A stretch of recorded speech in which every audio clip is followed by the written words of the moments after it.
I want to do one more of these misjudgment things, then we're going to go on. Goldman Sachs. Yeah. You knew you were going to run for president, or you thought you might, or probably you were thinking about it.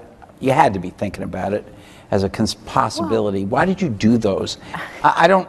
Why do you have Goldman Sachs here? Because they pay us. They paid me. Yeah, no, but there's a.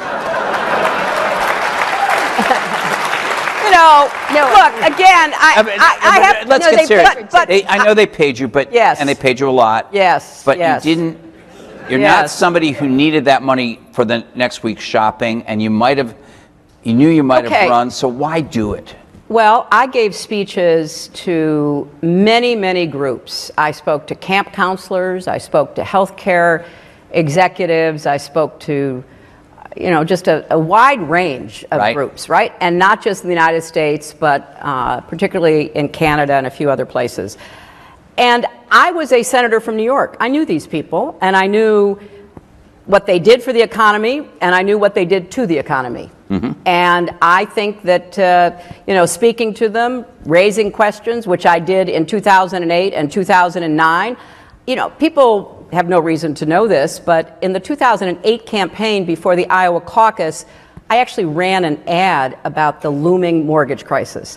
So I have to say, Walt, I never thought that anybody would throw out my entire career of standing up and speaking out and voting against and voting in favor of what I thought are good policies because I made a couple of speeches. And so when you're the Secretary of State, people want to hear what you talk about. The most common thing that I talked about in all those speeches was the hunt for bin Laden. That was, one of the central missions that I felt on from the time the towers fell on 9/11 as a senator from New York.